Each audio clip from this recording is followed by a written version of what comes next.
안녕하십니까. 반갑습니다. 반갑습니다. 반갑습니다. 네, 네, 반갑습니다. 반갑습니다. 네. 오늘 2월 1일이에요. 한 달 갔습니다. 제가 세월 얘기를 하는데, 그 나이 든 채를 하려고 안 했는데도 그렇게, 그 의미가 있어서 이렇게 생각하게 되네요. 한 달이 이미 가버렸기 때문에 올해도 11개월 남았습니다. 전에도, 말씀을 드렸지만, 1년이라는 세월은 작년 1월 달 생각해 보면 한참 된 것 같은데 저희가 세월을 가만히 생각해 가지고 제가 환갑 때 제 나이로는 이제 환갑이면 이제 9년 전인데요.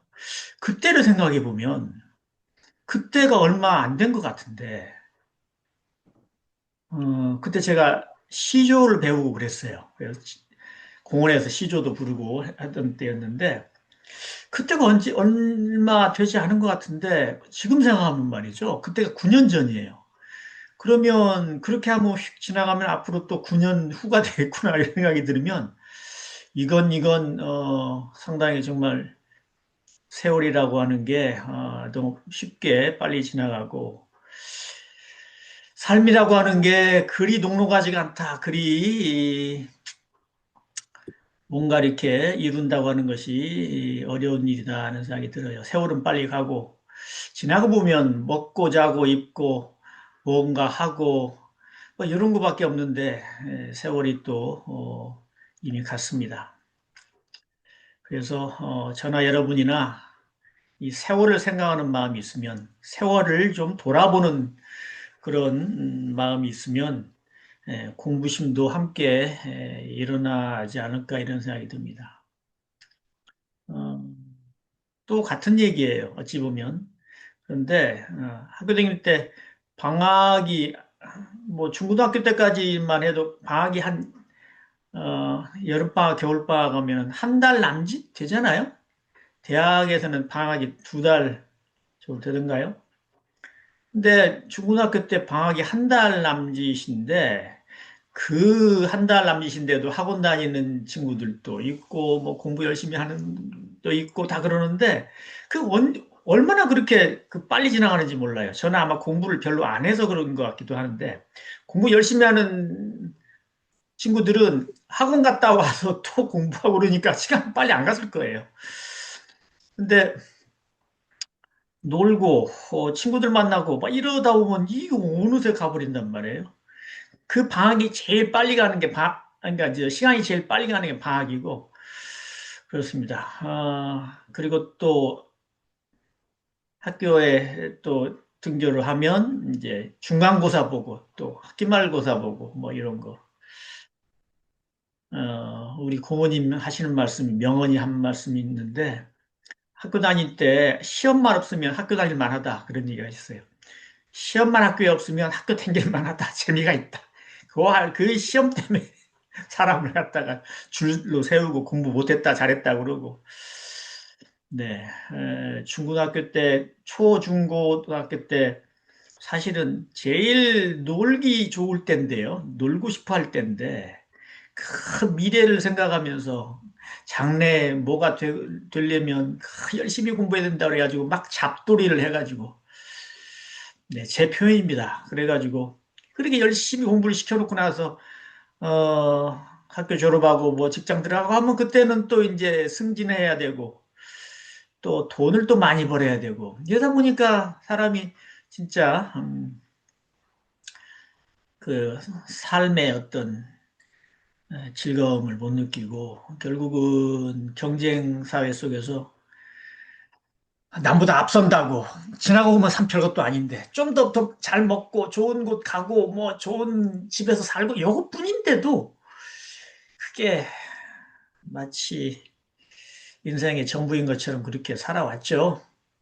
그래서 꼭 자기 주변에 누구랑 비교를 하면 자기가 잘난 것 같은데 또 다른 사람을 보면 자기는 형편없는 것 같고.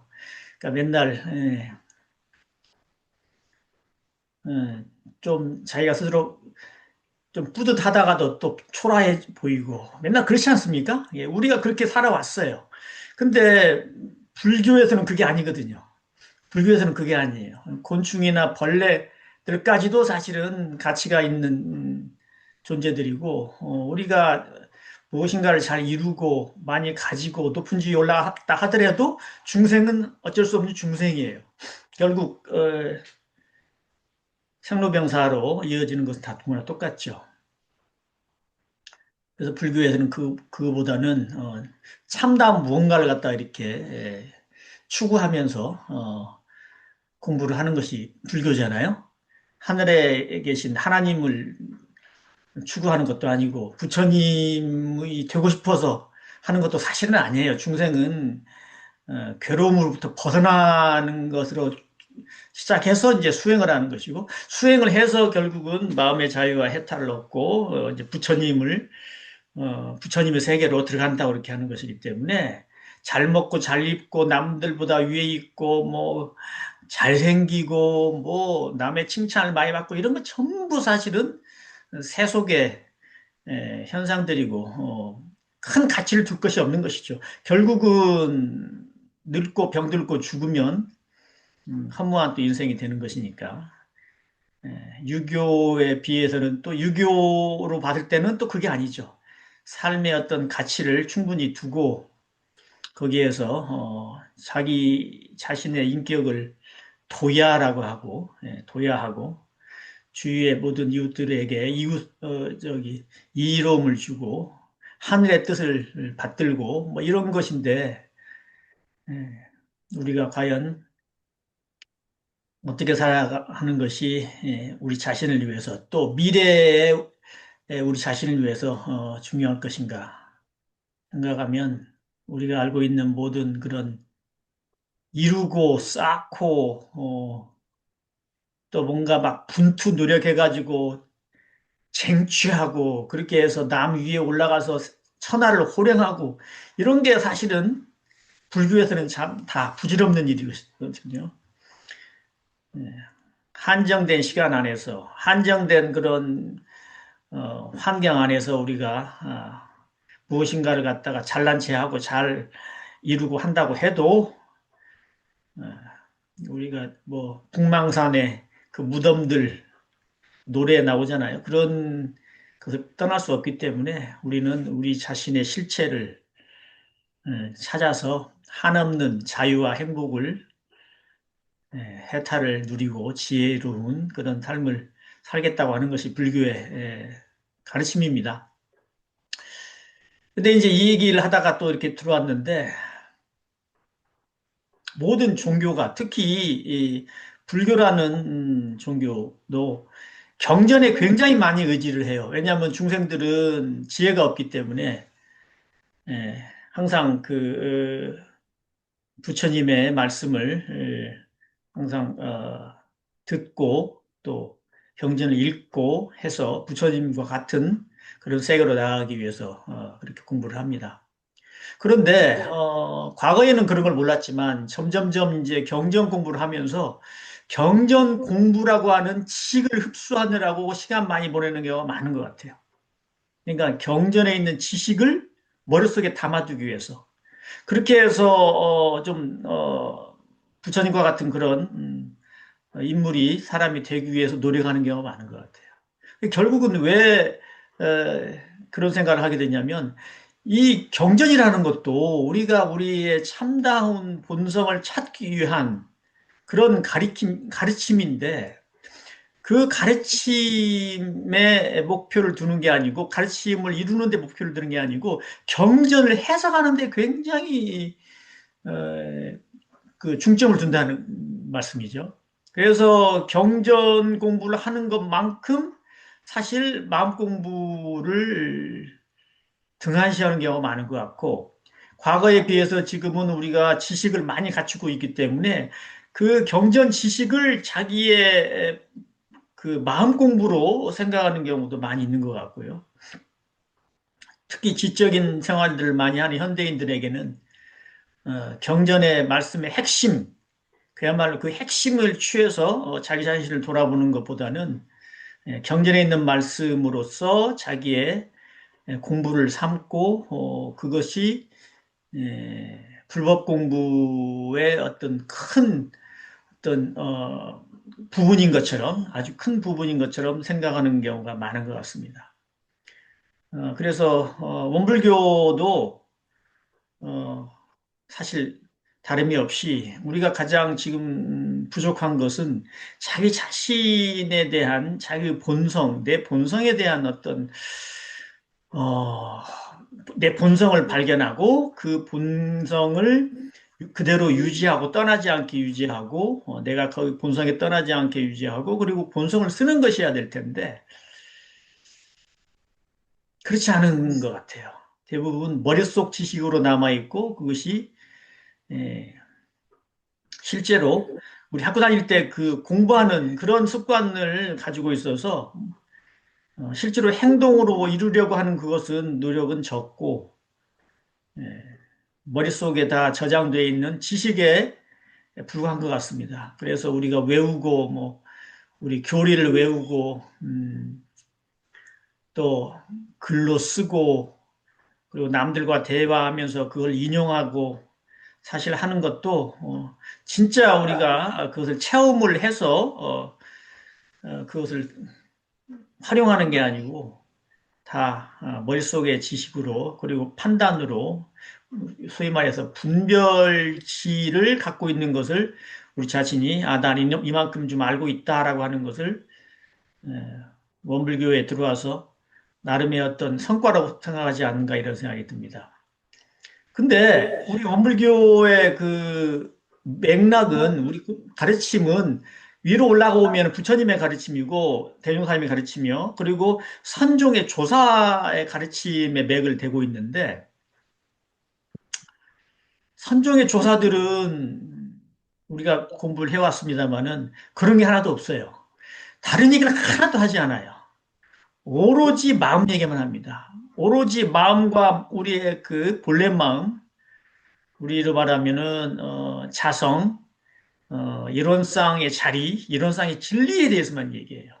그리고 아주 쉽게 얘기를 해요. 뭐 그냥 현학적으로 얘기하지 않죠. 그래서 오히려 불교 지식인들, 원불교 지식인들은 그러한 내용을 더 어렵게 생각합니다. 다시 말하면 책으로 되어 있어 가지고 우리가 분석을 잘해서 이해가 쉬운 거는 우리가 공부하기가 좋은데 그야말로 우리의 본성의 지혜, 자성의 지혜, 우리가 가지고 있는 본래 마음자리를 설명하면 오히려 그걸 어렵다고 생각을 해요. 그럴 수밖에 없죠. 예를 들어서 뭐 육상 경기를 하는 선수가 어, 책을 보라 그러면 육상에 대한 과거의 히스토리로부터 육상이 어떻게 해서 발전해 왔나 그리고 육상이라는 것은 무엇인가를 갖다가 이론적으로 이렇게 어떤 박사 논문이 있다면 머리 아프다 그러죠. 육상 선수는 밖으로 나가서 뛰어야 되는데 그와 마찬가지로 앉아서 책상에서 공부하는 사람들은 밖에 나가서 뛰는 것을 안 하고 거기서 다 섭렵을 해버리려고 하고 또 직접 바깥으로 뛰는 사람들은 앉아서 이렇게 이론 공부하는 것을 되게 싫어합니다. 잘 되진 않아요. 이게 선가에 그러니까 불교 선중에 있는 조사들은 앉아서 그 경전 보는 사람들이 아니에요. 그냥 자기 마음을 보고 자기 그 희로애락 탐진치 이것을 갖다가 깊이 느껴가지고 본성을 찾으려고 하는 사람들 그래가지고 견성한 사람들이 선가의 조사들이에요. 선종의 조사들. 그러니까 그분들은 사실은 여러 가지 복잡하게 어떤 이론적으로 정립을 잘 안 해요.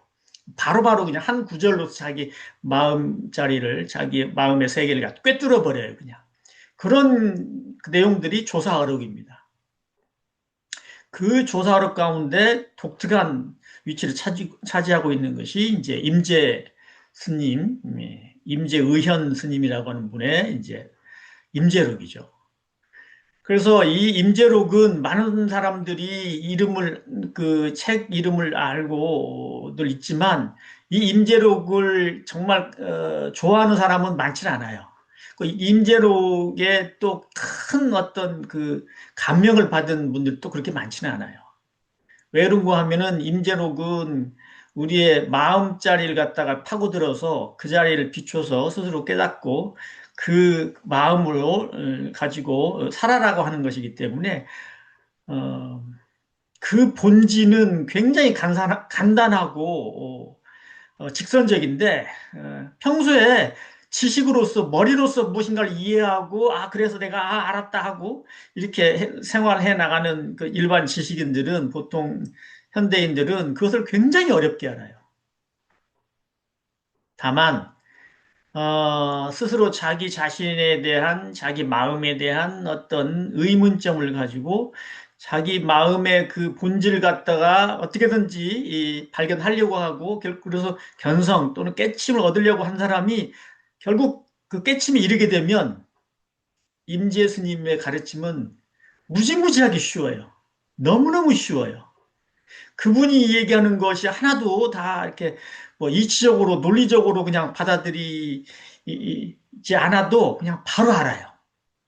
그러니까 이 임재 스님의 어록은 그야말로 꼭 필요한 사람들, 그 이론적이나 논리적인 추구를 하는 사람이 아니라 정말 본격적으로 자기 안에 들어가서 자기 자신의 본성을 깨치고자 하는 사람, 본성을 깨치지 못해가지고 몸부림치는 사람들한테는 굉장히 좋은 글이고 말씀이에요. 아주 굉장히 직선적이고 바로 깨달음을 주는 것인데 그렇지 않고 말씀을 드렸다시피 이론적이고 논리적인 그런 체계하에서 머릿속에서 이렇게 이해하려고 하는 사람들한테는 무지무지하게 어려워요.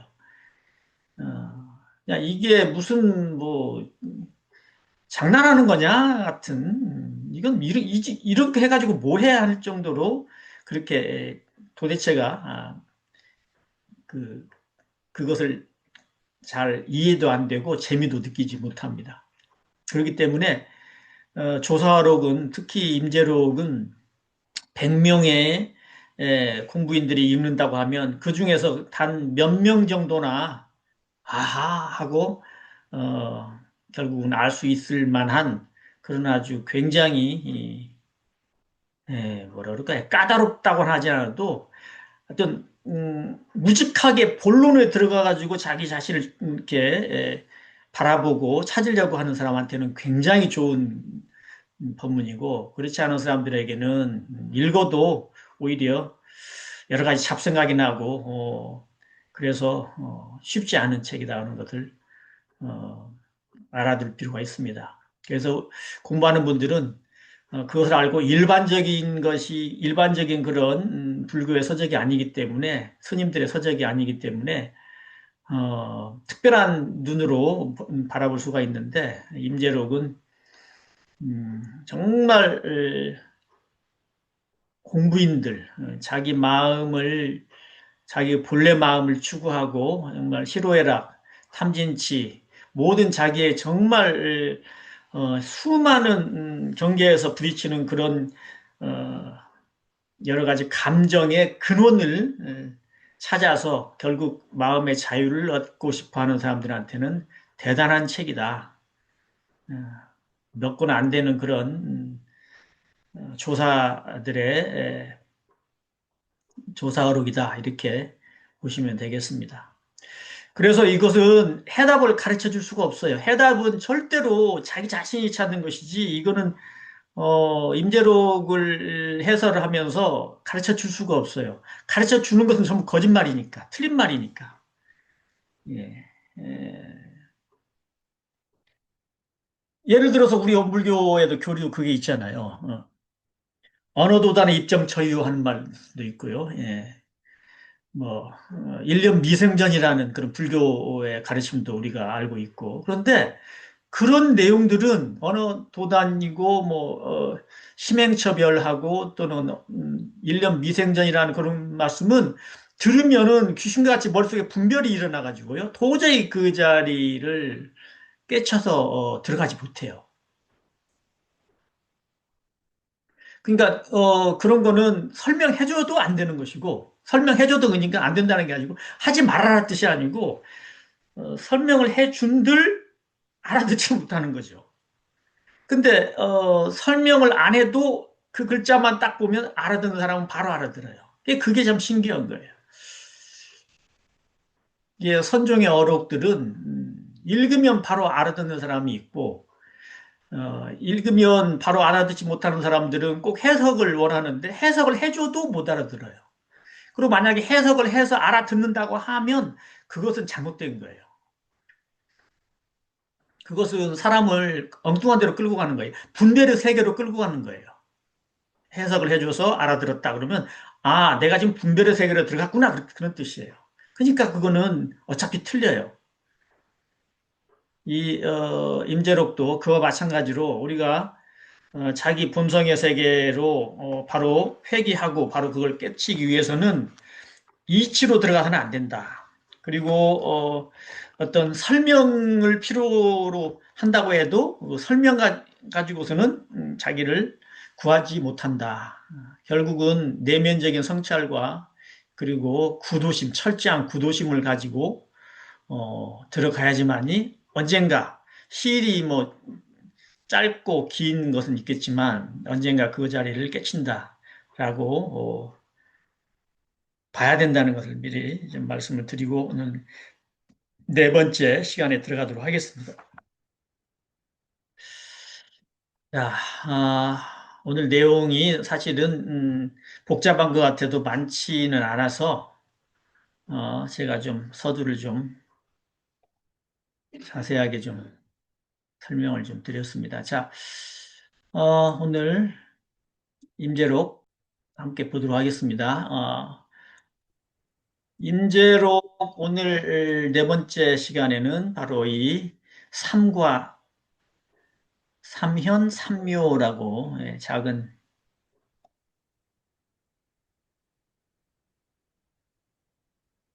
적어요. 잠깐요.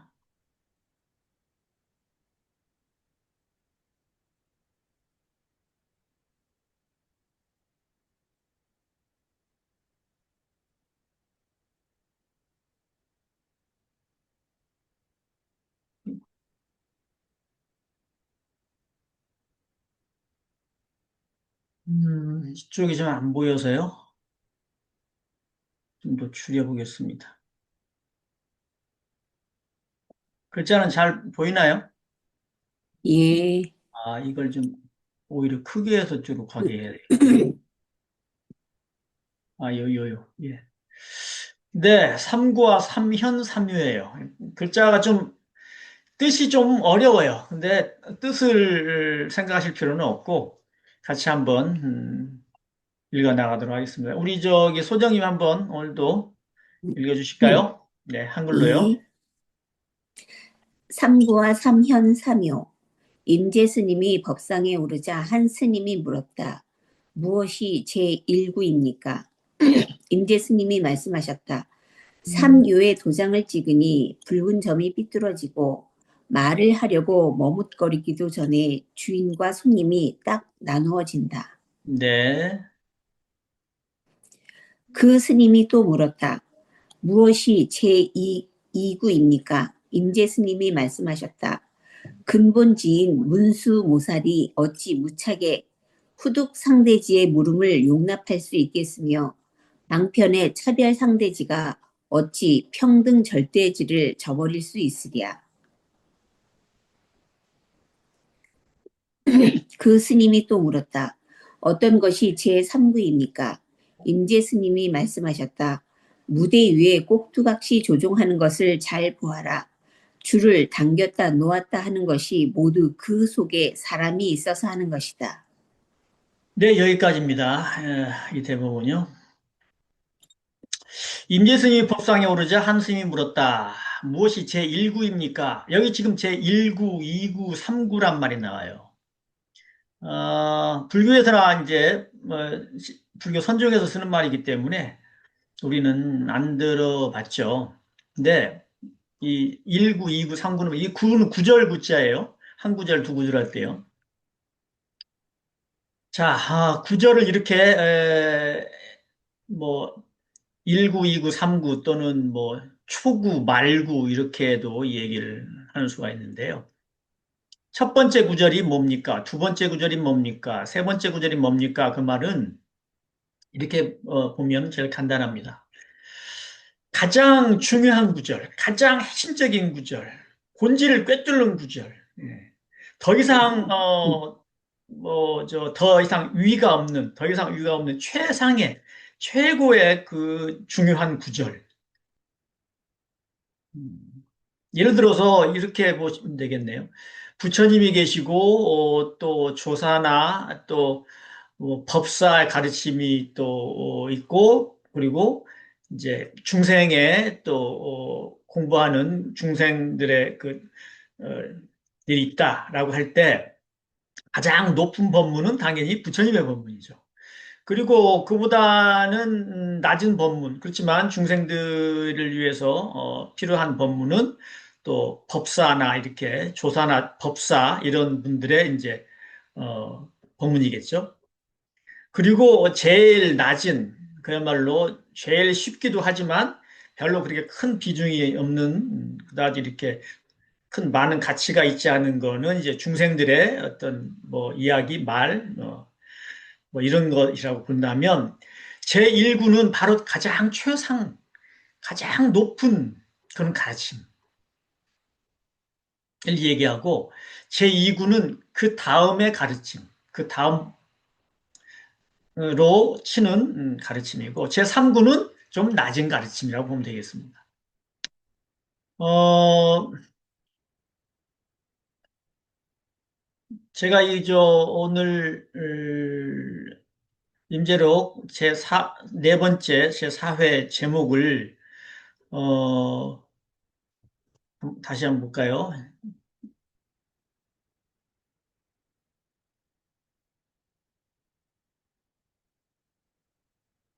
이렇게 했죠. 임재록, 네. 현중현, 구중현, 최중현, 조사선, 열애선, 의리선 이렇게 했는데 여기서 얘기하는 아까 제1구, 제2구, 제3구는 더 쉽게 선종해서 이야기하기를 이것은 현중현이라고 합니다. 제1구는 현중현, 제2구는 구중현, 제3구는 최중현. 한자로 보면은 현묘함 가운데 또한 현묘함이 있다는 뜻이에요. 현묘함 가운데 현묘함. 가장 깊고 그윽하고 아주 정말 그런 현묘함이 이를 데 없는 가장 현묘한 가운데 현묘함이고 구중현은 구절 가운데 현묘함. 다시 말하면 우리 같으면 이제 문장, 글 또는 말 이 가운데의 현묘함이고 최중현은 어, 일반적으로 그러니까 우리가 얘기하는 보통의 그런 몸뚱이 속에 있는 현묘함이에요. 그러니까 여기서 가장 높은 그런 현묘함은 현중현이죠. 현묘함 속에서 또 현묘함이 있는 거니까요. 예, 글 가운데 또는 말 가운데 현묘함이 두 번째고, 그다음에 이제 마지막에 보면은 체 가운데 눈에 보이는 그런 몸뚱이 가운데의 현묘함이니까 이게 제일 낮은 그런 그 현묘함이 되겠습니다. 현묘함은 다 현묘함인데. 근데 이 중에 이 현묘함, 세 가지 현묘함 중에 이제 제1구는 이 현중현을 말하는 것이고, 제2구는 구중현을 말하는 것이고, 제3구는 최중현을 말하는 거예요. 그리고 이 현묘함 가운데는 항상, 어, 불교에서 얘기하는 최상용, 예, 본질과 그리고 거기에 그러니까 최상용에서는 체는 본질이고 용은 그 본질의 작용인데 상은 그 본질을 이루어서 작용을 낳게 하는 그것을 상이라고 합니다.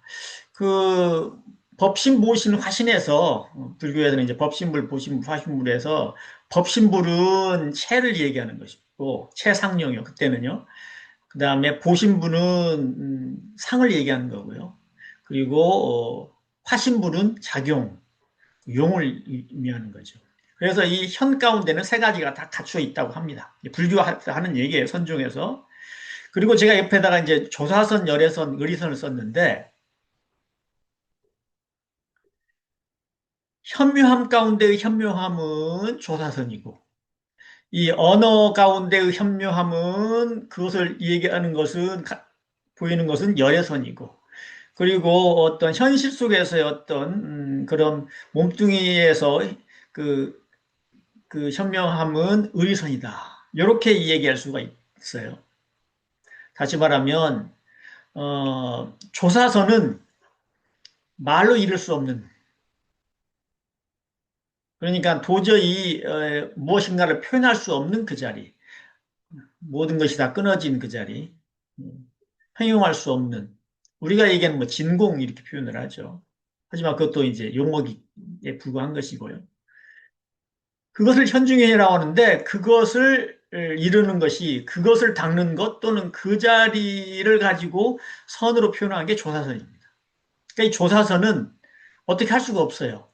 보일 수도 없고 뭐 알 수도 없고 그런 것이죠. 어, 부처님 나시기 전에 뭐 응연이 뭐 하나의 원이 둥글었다. 이것은 사실은 음, 그 자리를 표현한 거는 말로 할 수 없다는 것을 표현한다 그러면 조사선이고 그것을 말로 표현했을 때는 이미 열애선이에요. 그리고 나머지 세 번째 의리선이라고 하는 거는 우리가 얘기하는 이것이 진공이야. 이것은 묘유야. 야, 이게 그런 거지 하고 우리가 일시적으로 다 설명하는 것은 의리선입니다. 의리선이라고 하는 것은 뜻의자인데 이제 큰 오를 의자를 뜻의자라고도 하죠. 오를 이자, 이치 이자. 우리가 의리가 있다 할 때 그 의리가 한자로 똑같아요. 근데 이 의리성의 의자는 뜻의자예요. 그러니까 뜻을 이치로 말하는 것, 이치로 설명되어 있는 것, 그런 것을 공부하는 것을 의리선이라고 해요. 열에서는 아까 제가 말씀을 드린 대로 무엇인가를 표현해서 문자와 언어로 표현해서 그 자리를 진리의 그 자리를 가지고 문답하고 또 공부하고 마음 속에서 이렇게 공부하는 그 자리를 가지고 열애선이라고 합니다. 그리고 조사선은 우리가 흔히 얘기하죠. 도저히 말을 행행할 수가 없다. 그래서 1구, 2구, 3구를 가지고 이렇게 지금 이 얘기를 하고 있습니다. 다시 한번 볼까요?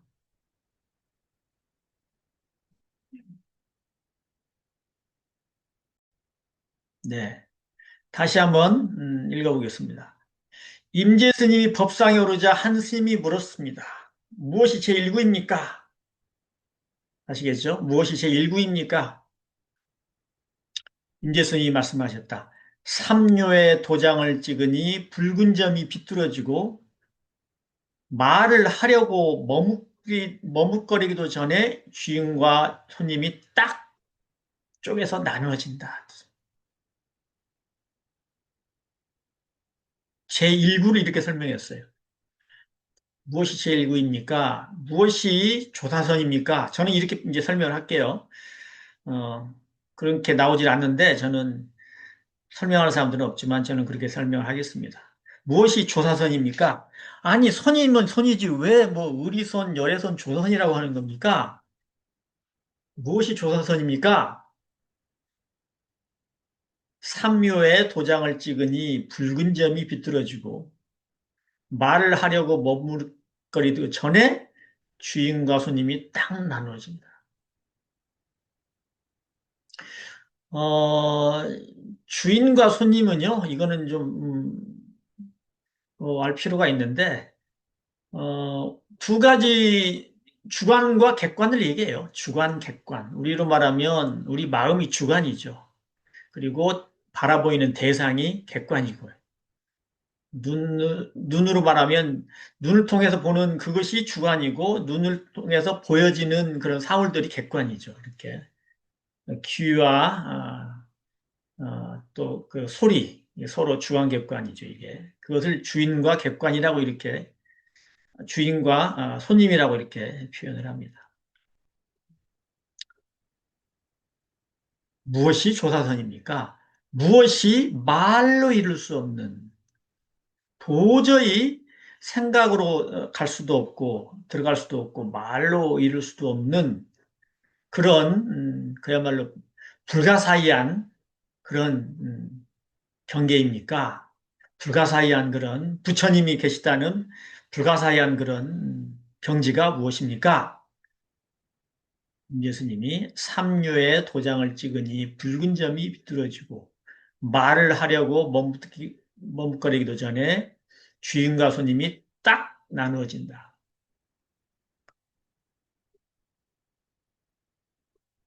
또 그 스님이 물었다. 무엇이 제2구입니까? 무엇이 열애선입니까? 제식으로 설명하겠습니다. 무엇이 그 다음에 그 가르침을 표현한 것입니까? 어떻게 그 자리를, 어떤 지경입니까? 그 자리가. 두 번째 지경은 어떤 경지입니까? 근본지인 문수보살을 이제 한자로 묘해라고 하나 봐요. 예, 묘할 묘자, 풀해자, 이해한다 할 때 해자예요. 근본지인 문수보살이 어찌 무착의 후득 상대지의 물음을 용납할 수 있겠으며 방편의 차별 상대지가 어찌 평등 절대지를 저버릴 수 있으랴. 무슨 말인지 모르겠죠. 이거는 불교의 그런 설화를 알고 있어야 됩니다. 그 설화 부분은 제가 이렇게 살려놨습니다. 다른 건 다 작게 처리해 버렸는데, 자, 소정이 한번 읽어 주실래요? 제2구는 무착선사가 오대산의 문수보살을 친견하러 장안에서 오대산까지 일보 일배를 하면서 정성을 다해 갔다. 오대산 입구에서 한 거지 노인의 모습을 한 문수보살을 만나 대화를 나눈 것이 벼감록 35칙에도 보인다. 문수가 무착에게 물었다. 어디서 오는가? 남방에서 옵니다. 남방의 불교는 어떤가? 말세의 비구들이 계율이나 조금 지키며 삽니다. 대중들은 얼마나 되는가? 혹 300명, 혹 500명씩 모여 삽니다. 이번에는 무착이 문수에게 물었다. 이곳에는 불교가 어떻습니까? 범부와 성인이 함께 살고 용과 뱀이 뒤섞여 있느니라. 대중들은 얼마나 됩니까? 전 33, 후 33이니라.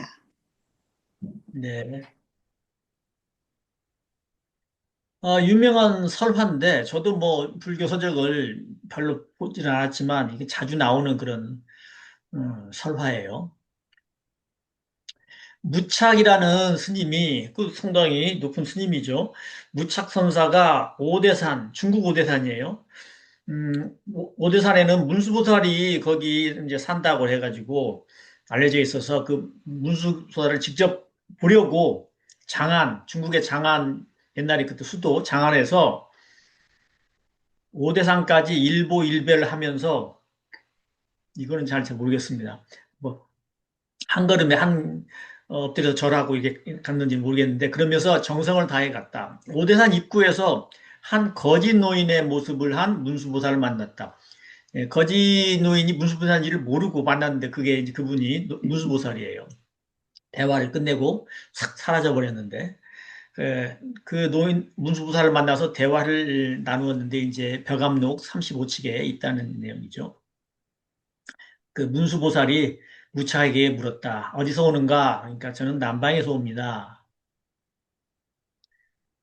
그러니까 이제 문수보살이 남방의 불교는 어떤가?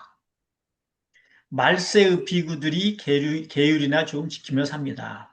이제 부처님이 열반하시고 인멸하시고 오래됐기 때문에 이제 말세가 돼가지고 그냥 계율 지키고 자기의 그 본성, 자기의 그 불성은 깨치지 못해도 그래도 열심히 계율 지키고 그래도 그렇게 삽니다. 그러니까 거기 있는 대중들은 얼마나 되는가?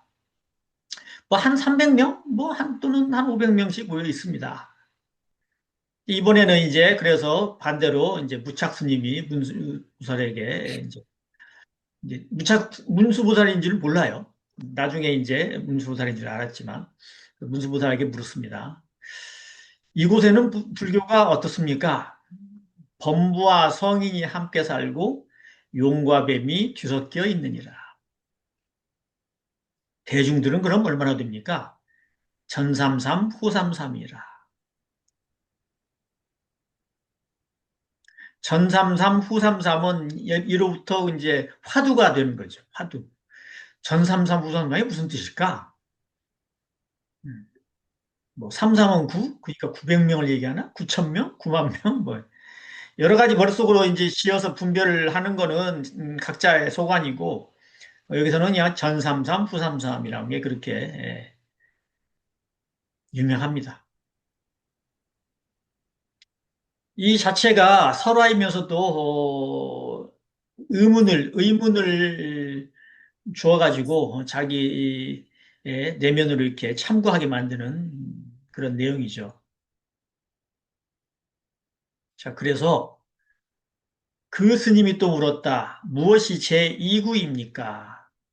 두 번째로 높은 가르침은 무엇입니까? 두 번째로 높은 그런 큰 높은 뜻이 무엇입니까? 임재승이 말씀하셨다. 근본지인 문수보살이 그러니까 문수보살은 지혜의 상징이잖아요. 근본지인 문수보살이 어찌 무착의 후득 상제지의 물음을 용답할 수 있겠으며 후득 근본지에 비해서는 나중에 얻은 그 상대적인 지혜, 그러니까 근본지혜가 아니고 그렇게 해석이 돼요. 한자는 제가 모르겠습니다만은 그럴 텐데요. 물음을 그 질문을 어떻게 용납할 수가 있겠으며 방편의 차별 상대지가 방편으로 하는 그런 차별적으로 이렇게 차등을 주어서 쓰는 상대지가 어찌 평등 절대지를 저버릴 수 있으랴. 임재스님이 얘기하신 것도 이것은 우리 보고 이해를 하라고 하는 말씀이 아닙니다. 우리의 그 생각하는 분별하는 그런 주착하는 것을 중생의 그 저기 마음을 생각을 깨뜨려 주려고 하는 말이죠. 그래서 이것도 하고 알았다고 하면 그건 전부 틀리는 그런 정답이 아니죠. 잘못 생각하는 거죠. 여기서 근본지인 또는 뭐 후득 상대지 또는 뭐 방편의 차별 상대지 또 뭐 평등 절대지 이런 걸 갖다가 찾아가지고 알 필요가 없어요. 알아봤댔자 그거는 머릿속에서 지어서 분별이 떨어지는 것이니까. 그러면 그거를 구별하지 않고 분별하지 않고 어떻게 아느냐? 그것이 가르침 핵심이죠. 분별해서 알 것 같으면은 이미 중생의 근기로서 본성의 지혜로서는 떨어져 나가는 것이고. 그럼 분별하지 않으면 그 뭐냐? 우리 근본 지혜가 없는데 그럼 어떻게 아느냐? 그러니까 참고하는 것이죠. 그러니까는 이것을 계속 머릿속에서 도대체 모르겠다. 뭘까 하는 것이 불교에서는 화두죠. 그래서 어떤 가르침을 내줬는데, 알았다! 라고 하면 그건 화두가 아니라고 했어요. 불교에서는. 대중사님께서, 너희들한테, 이 진리는 우리 원사님이 잘 아실 텐데, 저도 좀 단어를 잊어버렸는데, 이 자리는, 알려주어도, 너희들한테 가르쳐 주어도 틀리고, 가르쳐 주지 않아도 틀리다. 그런 말씀을 하셨어요. 가르쳐 줄 수도 없고, 가르치지 않을 수도 없구나. 가르쳐 준다고 해도 틀리는 것이고, 안 가르칠 수도 없고, 가르치지 않아도 안 되고, 이렇게 말씀을 하시면서, 어, 그때 마침 마당에 눈이 내리니까 대명사님께서 그 눈을 치우셨다. 그러니까 흔히들 그렇게 얘기합니다. 직접 눈이 내린 마당을 직접 쓰는 것이 그것이 바로 그 자리를 쓰는 거야. 그게 진공묘유야라고 이 얘기들을 많이 해요. 만약에 그렇다고 한다면 그건 이해로 들어가는 건데 어떻게 진리 자리를 깨달았다 할 수 있겠습니까? 진리를 무엇인가의 그런 끈앞을 잡아가지고 그것을 이해함으로써 깨닫는다면 그것은 진리를 깨달은 것이 아닙니다. 진리는 말로 이룰 수도 없고 생각으로서도 그 자리에 들어갈 수 없는 것이기 때문에 진리는 어떤 어, 내용이나 어떤 뭐 말이나 글이나 이걸 가지고 아 이래서 이랬구나 하고 뭔가 이치에 닿는 것은 전부 진리가 아니에요. 이치에 닿는다 그러면 이미 언어도단이란 말을 할 수가 없죠. 심행천멸이라고도 할 수가 없죠.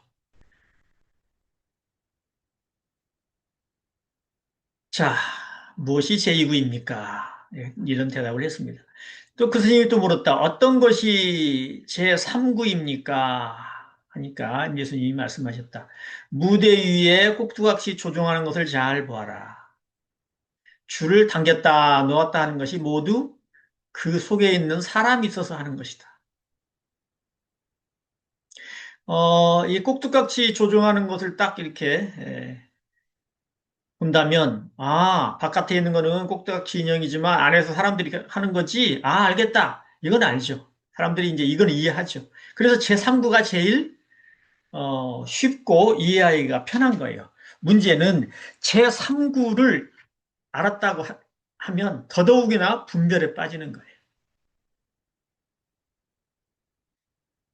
그래서 불교에서 1구, 2구, 3구를 얘기하는 것은 이러한 그 방식으로 깨닫는다고 하는 것은 굉장히 어려운 것이고 그래서는 안 된다는 뜻으로 얘기하는 것이죠. 깨달으려면 바로 들어가는 것이지 거기에 무슨 사다리가 있는 것이 아니다. 우리의 본성은 이러한 절차를 거치지 않아요. 이런 논리를 거치지 않아요. 무엇인가에 기대 가지고 아 그렇게 해서 깨치고 이런 것이 아니에요. 사실을 우리가 깨치지 못한다고 하는 것은 항상 분별주차하기 앞을 가리고 있기 때문에 그런 것이죠. 불교에서는 이런저런 얘기를 많이 하지 않고 그냥 바로, 우리의 본래 마음, 우리의 마음의 그 근본, 그 자리를 바로, 깨닫게 하는 그런 방식을 취합니다. 어떤 논리로서 들어가는 걸 허용하지 않아요. 그것이 불교의 선종의 간화선의 특징이죠.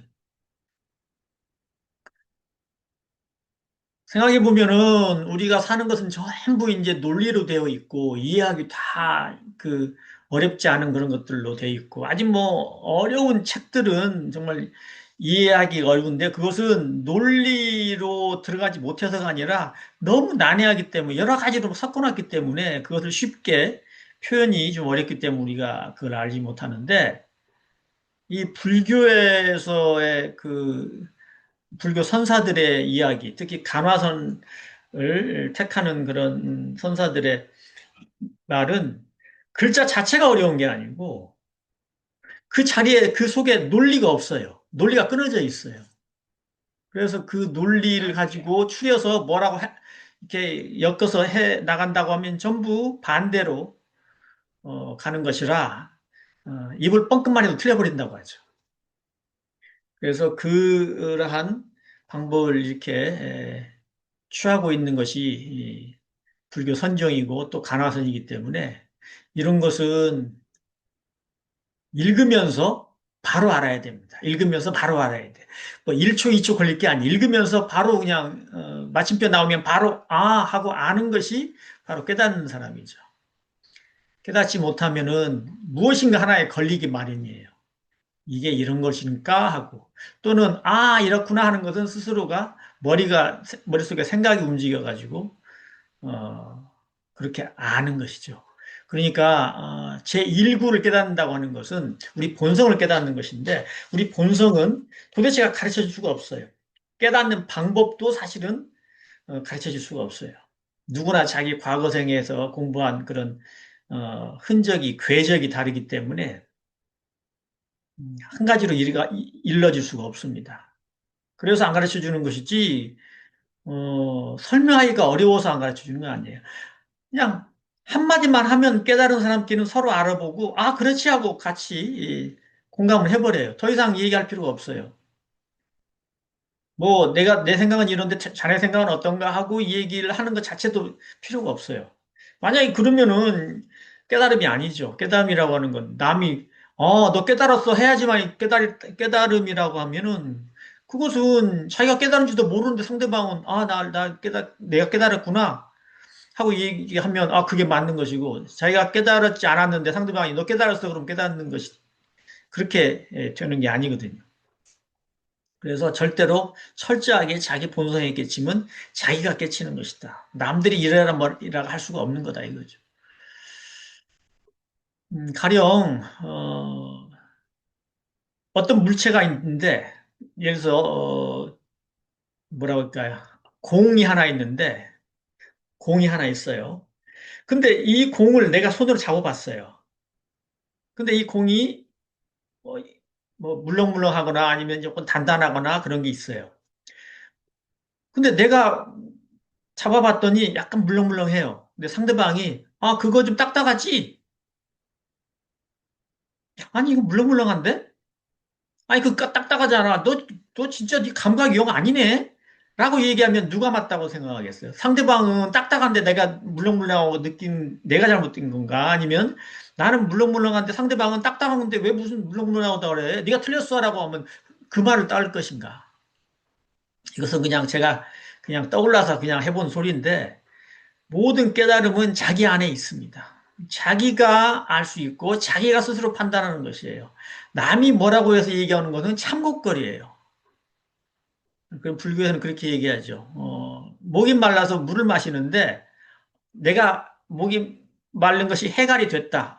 이제 어, 충분히 물을 마셨다고 하는 것은 자기만 아는 거지 남이 알려주는 게 아니에요. 너 지금 물 한 잔 마셨는데 그 한 잔 갖고 안 돼. 너 충분히 마셔야 돼. 두 잔 마셔. 아니, 자기가 이미 물을 마시고 해갈이 되고 갈증이 해소됐으면 자기가 하는 거지. 남이 나한테 너 두 잔 마셔야 되는데 왜 한 잔밖에 안 마셨어? 너 그거 아니야. 네 몸에는 두 잔 마셔야 돼. 이렇게 얘기하는다고 하면 우리는 어이없다 그러죠. 그럴 수밖에 없잖아요. 왜 내가 갈증 해소되고 안 된 걸 네가 얘기해야 돼?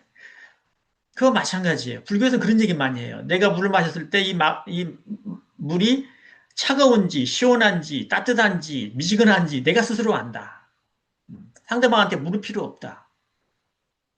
그래서 자기가 성품을 깨치고 자기의 본성을 깨쳐서 자기의 공원정을 스스로 쓰는 데는 남한테 묻지 않는다. 흔히 이렇게 얘기해요. 이제 저기 스승에게 배운 제자들은 예로부터 무슨 이제 그런 스승의 법맥을 이렇게 얘기를 하기 때문에 어, 깨치고 안 깨치고 한 것은 그건 스승에게 인가를 받아야 된다. 맞기도 하고 틀리기도 한 말이에요, 그게. 맞기도 하다는 얘기는 뭐냐면 맞는 것이다 하고 그런 것은 스승이 먼저 깨쳤기 때문에 스승에게 물어봐가지고 그건 아니네 그러면 아니라는 거죠. 스승이 깨쳤다는 것이 어, 제자한테 보이지 않으면 그건 아닌 거죠. 그래서 그건 맞는 말씀이에요. 반대로 또 맞지 않다는 것은 뭐냐면 그러면 스승이 틀리면 어떻게 돼? 스승이 사실 깨침이 진짜 깨침이 아니고 잘못된 깨침인데 스승은 그 자기가 깨침이 옳다고 생각하고 제자한테 그건 아니야 그러면 누가 옳다고 봐야 돼? 스승의 깨침이 올바르다고 하는 분명한 뭐라고 해야 되나요? 그거 어떻게 얘기할 수 없어요. 증거? 확신? 이것을 가지고 있을 때 스승의 말씀이 옳고 제가 틀립니다라고 할 수가 있는 거지. 스승을 감정하지 않고 스승에 대해서 확신이 없는데 스승의 말이 옳다고 할 수는 없는 거죠. 그래서 보면 수많은 뭐 과거에 이제 부처님의 그런 법맥을 이어가지고 조사들이 있지만 조사 아닌 사람도 굉장히 많고 지금으로 봤을 때는 이제 조사로 평가가 되지만 그 당시에는 또 조사 아니도 모를 때도 있었기 때문에 스승이 인가해 준다는 얘기는 맞기도 하고 틀리기도 합니다. 맞다는 것은 스승이 틀림없는 깨침을 얻었을 때는 맞는 것이고, 그건 틀려. 그러면 틀리는 것이고, 스승이 만약에 확실한 그 깨침이 아닌 경우라고 한다면, 그건 아무도 모르니까요. 스승이 제자한테, 너 견성했어 라고 한다고 하더라도 좋아할 것이 없다는 거죠. 피차 마찬가지니까, 똑같으니까.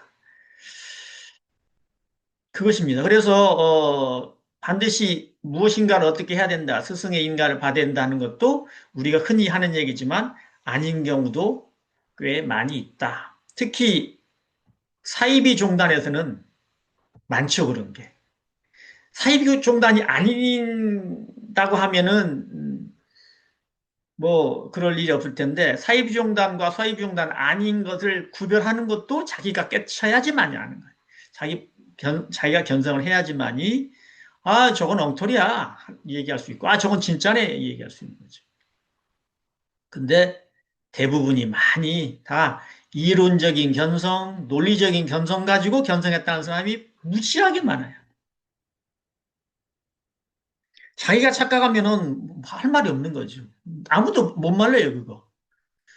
그래서 이 불법은 불교의 마음 공부는 철저히 자기 중심이에요. 철저히 자기 중심.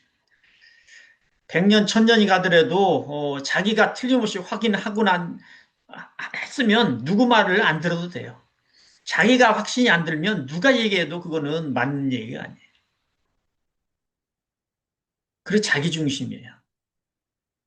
우리가 받드는 것은 다 그렇겠지 하고 스승이니까 그렇겠지 하고 받드는 것이지 스승의 실력은 스승의 그런 어, 깨침의 그런 사실은 아무도 알 수 없어요. 자기가 그 경험을 해봐야지 알죠. 자기가 눈을 떠야 상대방이 눈이 떴는지를 알아요. 자기는 눈을 감고 상대방이 눈을 떴다고 그럴 때 믿고 안 믿고는 자신한테 달린 거니까. 자기가 수학 공식을 알고 수학을 문제를 막 다 풀어가서 정답을 다 냈어. 그러면 상대방 문제 푸는 거 보면 저거 엉터리네. 답만 맞지. 이거 완전히 방식은 다르네. 알 수 있는 거 아니에요. 자기가 알지 못하면 상대방이 막 현란하게 해가지고 답 냈으면 와. 그래. 옛날에 우리 어렸을 때 어떤 사람이 중고등학교, 대학 댕기면서 시골에 와가지고 막 뭐라고 하면 야, 너 영어 잘한다. 영어 못하는 사람이 영어 잘한다고 하는 말 있잖아요. 자기가 영어를 못하면서 상대방은 잘한다고 생각해. 그럴듯 하니까. 그거 마찬가지입니다.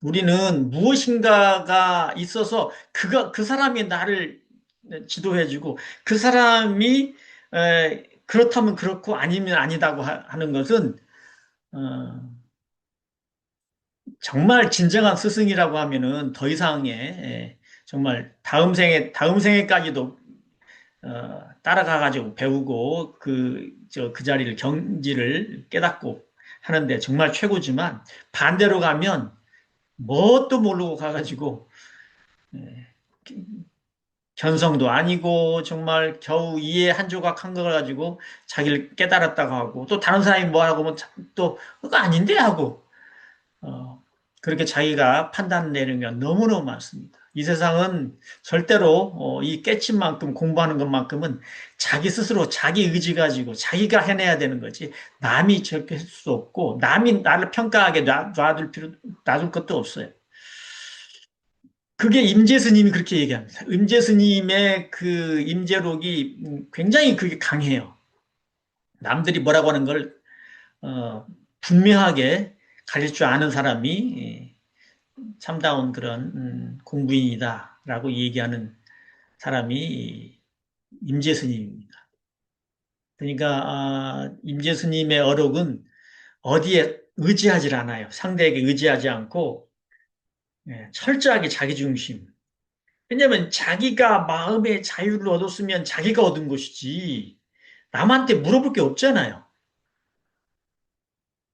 내가 눈을 떠가지고 정말 내 한을 풀었어. 내 안에 정말 그 큰 바위 덩어리가 가슴을 이렇게 누르고 있는 것 같은 그런 정말 답답한 시절을 지내서 그야말로 내가 이제 내 본성을 깨달아가지고 너무너무 좋아가지고 더 이상 잃을 데가 없는 그런 정말 대자유를 얻었으면 자기가 하는 거예요. 자기가.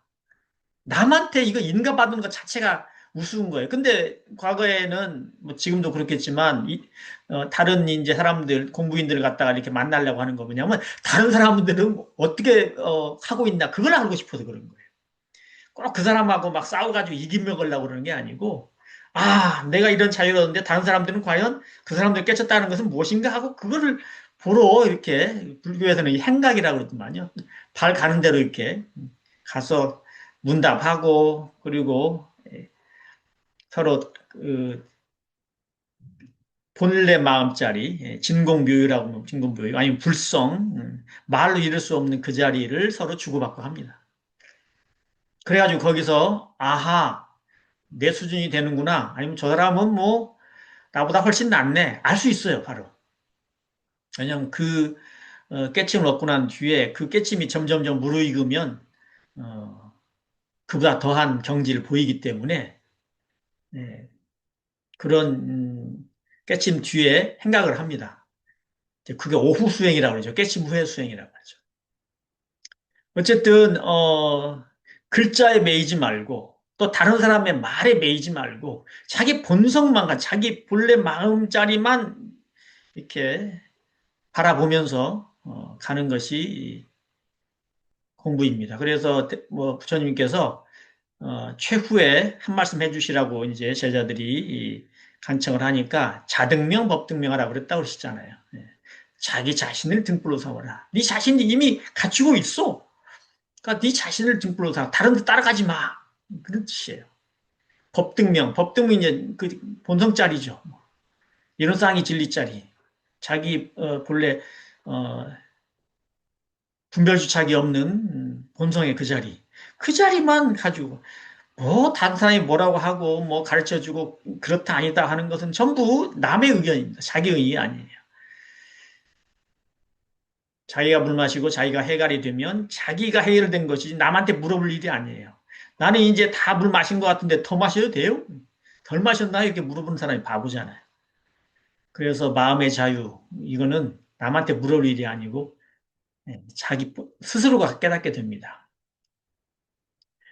자, 다시 한번 읽어줄까? 이거 제가 말씀드린 것을 그냥 참고로만 하고요. 어차피 말이니까 참고만 하고, 예, 소정님이 다시 한번 읽어주면서 또 따라하겠습니다. 임재 스님이 법상에 오르자 한 스님이 물었다. 무엇이 제1구입니까? 임재 스님이 말씀하셨다. 삼요의 도장을 찍으니 붉은 점이 비뚤어지고 말을 하려고 머뭇거리기도 전에 주인과 손님이 딱 나누어진다. 그 스님이 또 물었다. 무엇이 제2구입니까? 임재 스님이 말씀하셨다. 근본지인 문수보살이 어찌 무착의 후둑 상대지의 물음을 용납할 수 있겠으며 방편의 차별 상대지가 어찌 평등 절대지를 저버릴 수 있으랴. 그 스님이 또 물었다. 어떤 것이 제3구입니까? 임재 스님이 말씀하셨다. 무대 위에 꼭두각시 조종하는 것을 잘 보아라. 줄을 당겼다 놓았다 하는 것이 모두 그 속에 사람이 있어서 하는 것이다. 네, 제3구는 아시겠죠? 그래서 이것을 의리선이라고 합니다. 뜻을 가지고, 이치를 갖다 가지고, 하는 선. 아, 네, 알겠습니다. 네네, 우리 마음이 그렇군요. 우리 본래 마음이 그렇군요. 하는 건 전부 의리선이에요. 그리고 제2구 같은 경우에는 이제 보통 흔히 말해서 이제 화두, 간화, 어떤, 그러니까 뭐, 조사들께서 그런 하시는 게 많이 있죠. 뭐, 뜰 앞에 뭐 정전 백수자라고 하고, 뭐, 또 무슨 뭐 마른 똥막대기라고 하고, 부처님이 오신 뜻이 무엇입니까? 부처님의 큰 뜻이 무엇입니까? 마른 똥막대기다 이런 것도 다 이제 이게 제2구고 제1구는요 이건 어떻게 할 수 없어요. 일부. 그래도 거기다 한 말씀 이분이 임재수님이 덧붙인 게 삼요에 도장을 찍으니 붉은 점이 비뚤어지고 삼요는 아까 말씀드린 대로 채상용이에요. 모든 것이 채상용으로 이루어져 있죠. 모든 게. 도장을 딱 찍으니까 붉은 점이 삐뚤어졌대요. 말을 하려고 머뭇거리기 전에 주인과 손님이 딱 나누어진다. 딱 분리가 돼버렸어. 머뭇기도 전에. 이게 제1구라고 했습니다. 알겠다 하는 것은 전부 깨달음이 아니고서는 전부 분별하는 생각입니다. 자, 그 다음에 한번 또 볼까요? 삼현삼요. 임재스님이 또 말씀하셨다. 한 구절의 말에 반드시 삼현문이 갖춰져 있고 일현문에 반드시 삼요가 갖춰져 있어서 방편도 있고 작용도 있다. 그대들 모든 사람들은 이것을 어떻게 이해하는가 하시고는 법상에서 내려오셨다. 그 다음에, 여기로 끝났네요. 잠깐만요. 네, 이것도. 자, 한 구절의 말에 반드시 삼형문이 갖춰져 있고라고 하는 거는 아까, 뭐죠? 현중현, 구중현, 최중현을 그러니까 1구, 2구, 3구로 제가 설명을 해드렸고 그 한 1현문에는 반드시 세 가지 최상용이 갖춰져 있어서 방편도 있고 작용도 있다. 방편도 있고 작용도 있다는 말은 그대로 진리적인 말씀을 그냥 바로 해도 되고 상대방의 기틀에 맞춰가지고 방편을 쓸 수도 있다 그 말이에요. 그래서 너희들은 이것을 어떻게 이해하겠는가 하고 내려오셨다는 얘기예요. 그 다음 보겠습니다. 시중. 시중 한번 읽으실까? 이건 한번 읽으려고 내놨습니다. 시중이란 대중들에게 보이다. 대중들을 위하여 가르치고 훈시하다라고 한다. 또 상당 시중도 있다. 상당 소참 시중은 이제 당 위에 올라가서 그 높은 자리에 올라가서 하는 그 시중을 얘기하고요. 소참 시중도 있고 대참 시중도 있다. 그러나 여기서의 시중은 상당과는 격을 좀 달리하고 있기 때문에 상당과 시중으로 나누어서 편찬하였다. 임제록에서의 예를 쉽게 설명하면 형식도 상당은 반드시 법상이 높이 올라가서 한다. 시중은 책상을 놓고 의자에 앉아서 한다. 칠판에 판서도 해가며 강의하듯이 하기도 한다. 그래서 법상에 올라가서 하는 법원은 극치의 법을 드러내어 드날리는 종지를 거량하는 식이어야 한다. 대중이 알아듣고 못 알아듣고에 크게 구애받지 않는다. 종사가 당신이 드날릴 법을 드날리면 그 다음은 청중의 책임이다. 그러나 시중은 좀 더 친절하고 자세하게 풀어서 이야기하는 경우가 많다. 간혹 시중에도 상당 법과 같은 법문이 있긴 하지만 대개는 친절하게 설명하여 일러준다. 청중이 이해를 못하면 설법자는 안타까워한다. 듣는 사람들의 금기에도 맞춰야 하므로 그만치 청중이 못 알아듣는 데에 대한 책임도 있다. 성철 스님의 법어집 중에서 본지 풍광은 상당에 해당되고 백일 법문은 시중에 해당된다. 세존이 영산회상에서 꽃을 들어 보인 것은 상당 법문이고 경전을 설하신 것은 시중 법문이라고 생각하면 이해가 될 것이다. 네, 강의를 하신 이제 책에 스님이 그렇게 설명을 해주신 거고요. 또 사료관 여기까지는 하겠습니다. 읽어보세요. 사료관 임재 스님이 저녁 법문에서 대중들에게 말씀하셨다. 어느 때는 사람은 빼앗고 경계를 빼앗지 않으며 어느 때는 경계를 빼앗고 사람을 빼앗지 않으며 어느 때는 사람과 경계를 모두 빼앗고 어느 때는 사람과 경계를 모두 빼앗지 않는다. 네. 여기서 먼저 한 말씀을 좀 드리고요. 어, 어느 때는 사람은 빼앗고 경계를 빼앗지 않아요. 우리가 쉽게 얘기해서 주관과 객관으로 이제 표현을 했는데 마음과 경계라고 생각하면 돼요. 마음과 경계. 그러니까 어느 때는 마음은 빼앗아 버리고 경계는 그대로 놔둔다 이거죠. 또 어느 때는 경계는 빼앗고 그 마음은 그 사람은 그 마음은 주관은 빼앗지 않는다. 또 어느 때는 사람과 경계를 마음과 경계를 모두 빼앗아 버리고 또 어느 때는 사랑과 경계, 마음과 경계를 모두 빼앗지 않는다. 이렇게 임재 스님이 이렇게 대중들을 갖다가 제도하는 방법을 쓴다 그 말이에요. 자, 그 다음에 또 읽어보겠습니다.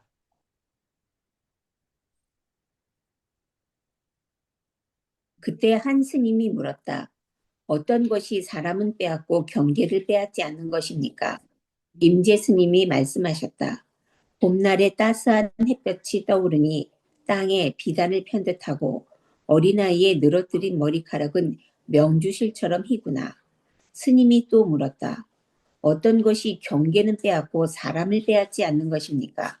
임재 스님이 말씀하셨다. 왕의 명령이 이미 떨어지니 천하에 두루 시행되고 변방을 지키는 장수는 전쟁을 할 일이 없어졌다. 그 스님이 또 물었다. 어떤 것이 사람과 경계를 모두 빼앗는 것입니까? 임재 스님이 말씀하셨다. 병주와 분주는 소식을 끊고 각기 한 지방을 차지하였다. 스님이 또 물었다. 어떤 것이 사람과 경계를 모두 빼앗지 않는 것입니까? 임재 스님이 말씀하셨다. 왕은 보배 궁전에 오르고 시골 노인은 태평가를 부른다. 네. 자, 이번에는 사료관이라고 하는 임재 스님이 만든 그 용어예요. 어, 임재 스님은 누가 찾아오면 물론 이제 뭐 제자나 이런 다른 데서 오는 승려들이 찾아와서 묻는 거죠. 이럴 때는 이렇게 네 가지로 대접을 해준다는 거예요. 네 가지로 이렇게 가르침을 편다는 겁니다. 어느 때는 사람은 빼앗고 경계를 빼앗지 않는다. 이 이야기는 예를 들어서 어떤 사람이 무슨 얘기를 하는데 마음이 있고 경계가 있을 거 아니에요. 저 사람이 예를 들어서 나는 뭐 이 불법의 큰 뜻을 가르침을 깨닫고 싶어 아주 죽겠는데 어떻게 하면은 이 불법의 대의를 깨닫습니까? 그러면 이 사람은 그 불법의 큰 뜻을 부처님의 가르침의 핵심을 깨닫고 싶어 하는 그게 주관이에요. 깨닫고 싶은 그 마음이 주관이고 불법의 그 큰 가르침 그게 객관이에요. 그게 경계죠. 그럴 때 이 저 임재 스님은 첫 번째 같은 경우에는 그 마음은 후려쳐가지고 마음을 후려쳐서 그 마음을 빼앗아 버리고 경계는 내버려 둔다는 거예요. 예를 들어서 네 마음이 뭐냐? 이렇게 하면서 마음에 대해서 완전히 그냥 자기 스스로가 내 마음이라니 하고 그 마음을 저기를 생각을 그쪽으로 가게 만들고 그 그러니까 알고자 하는 부처님의 가르침 그건 내버려 두는 거예요. 부처님의 가르침은 있긴 있어. 근데 너는 그걸 알려고 하는 네 마음은 뭐야? 라고 말을 한다면 그렇게 이 얘기를 임재 스님이 한다면 그것은 그 마음은 빼앗아 버리고 사람은 빼앗아 버리고 경계는 그대로 놔두는 거예요. 그게 내 설명입니다, 지금. 내가. 그 다음에 어느 때는 경계는 빼앗고 사람은 빼앗지 않으며 이건 이제 반대예요. 사람은 그 내비둬요. 아, 그래? 네가 부처님의 가르침을 큰 가르침을 빼앗으려고 하는구나. 근데 그 부처님의 가르침이 뭐냐고? 말은 똥막대기야. 그럼 어떻게 돼요? 그 부처님의 가르침을 알려고 하는 그 마음은 내버려 두어. 근데 부처님의 가르침을 알고자 하는 그 부처님의 가르침에 대해서는 그럼 말은 똥막대기야. 또는 저 마당에 있는 그 측백나무야. 그거는 뭐 뭐 마삼근이야, 뭐 배삼, 뭐 삼서근이야, 뭐 하여튼 이렇게 얘기하도 경계는 쳐버려. 그리고 그 사람 마음은 그대로 둬. 그게 이제 경계는 빼앗고 사람은 빼앗지 않는 것입니다. 또 어느 때는 사람과 경계를 모두 빼앗아 다 쳐버려 그냥. 그것은 마음과 경계를 모두 쓸어버리는 거예요. 마음이 뭐야? 그딴 게 어딨어? 그러면서 후려치거나 저게 눈에 보여? 그게 있다고? 네가 착각하고 있는 거야. 마음과 경계를 그냥 다 후려쳐버려. 꼼짝 못하게 만드는 거야. 도대체 뭐가 진실이지? 라고 하는. 우리가 흔히 말해서 일체 아무것도 없다. 결국은 건질만한 게 아무것도 없다. 마음도 헛것이고 경계도 헛것이다. 이렇게 모든 것을 이제 그 자리로 들어가서 한 가지 어떤 생각도 옳다고 할 수 없는 어디에도 의지하지 못하는 아무것도 없는 그런 허허벌판으로 어, 몰아내는 게 그게 이제 마음과 사람과 생각을 모두 빼앗는 것이고 마음과 관계를 물리쳐버리는 거고 마지막에는 이제 다 살려놔. 아, 그래. 마음도 부처님의 마음이고 너는 본래 부처님의 불성을 다 갖추고 있구나. 그리고 이체 모든 이 세상은 정말로 아름다운 불보살의 세계구나. 이렇게 얘기하면서 경계와 저기를 다 살려두는 것이 바로 사랑과 경계를 모두 빼앗지 않는다. 이 네 가지를 자유자유로 쓴다는 거예요. 제자가 오면 누가 이제 물으러 오면 그냥 어떤 때는 첫 번째 방법을 쓰고 어떤 때는 뭐 네 번째 방법을 쓰고 이런 식으로 해가지고 자유자재로. 왜냐하면 그 사람의 근기를 딱 알아보고 그렇게 한다는 거예요. 그래서 그게 사료관입니다. 보통 사람 그렇게 못하죠. 맨날 한 가지만 얘기하죠. 오는 사람마다 다. 어, 너 그렇게 바라보고 너 그렇게 생각하고 네가 그렇게 있다고 생각하는 그 네 마음은 어디 갔어? 이렇게 보통 한 가지만 가지고 하죠. 또 반대로 야, 뭐 사물은 사물 자체가 있어서 그런 게 아니고 네 마음이 있어서 그런 것이고 소리도 좋게 나쁜 게 없어. 전부 네 마음이 있는 거야. 뭐 이런 식으로. 어쨌든 마음과 경계를 이렇게 자유자재로 뺏고 이게 살려주고 하는 것이 바로 임지혜 스님이 하는 방법이다. 그 말이에요. 그러고서 이제 하나하나 이제 이렇게 설명을 이렇게 내가 얘기하는 건 이제 제 방식으로 설명을 했습니다. 한 스님이 물었다. 어떤 것이 사람은 빼앗고 경계를 빼앗지 않는 것입니까? 마음은 내비두고 경계를 내치는 것은 대체 어떤 겁니까? 그랬더니 이분이 이렇게 말해요. 봄날에 따스한 햇볕이 떠오르니 땅에는 비단을 편듯하고 어린아이에 늘어뜨린 머리카락은 명주시처럼 희구나. 지금 마음에 대해서는 얘기 안 했죠? 다 이 경계에 대한 얘기뿐입니다. 경계는 그대로 내비둬. 마음은 그냥 살려둬. 따뜻한 햇볕이 떠오르고 비단을 편듯하고 이런 마음에 대해서는 시비하지 않아. 그건 착각이야 이런 말도 안 해. 그냥 경계에 대해서 이렇게 예, 얘기를 해줍니다. 이게 첫 번째 방식이고요. 또 스님이 또 물었다. 어떤 것이 경계는 빼앗고 사람을 빼앗지 않는 것입니까? 이번에는 경계는 후려쳐가지고 꼼짝 못하게 하고 그 마음은 그대로 내버려 두는 것이다 이거죠. 왕의 명령이 이미 떨어지니 천하에 두루 시행되고 변방을 지키는 장수는 전쟁을 할 일이 없다. 지금 왕의 명령이나 뭐 변방 지키는 장수는 경계가 아니고 주관이에요. 그래서 천하에 두 시행되는 것은 이제 경계, 예, 왕이 그러니까 다스리는 경계에 해당하는 거죠. 변방을 지키는 장수가 전쟁을 하지 않는다고 하면은 주인은 온전하고 장수는 경계에 해당하는 거죠. 자, 그 스님이 또 물었다. 어떤 것이 사랑과 관계를 모두 쳐버리는, 빼앗는 것입니까? 병주와 분주는 소식을 끊고 각기 한 지방을 차지하였다. 양쪽 다 지금 내쳤어요. 어떻게 하겠어요? 병주와 분주는 땅 이름이죠. 소식을 끊고 각기 한 지방을 차지하였다. 여기서 한 가지 생각을 딱 일으키면 그것은 뭐라 그럴까요?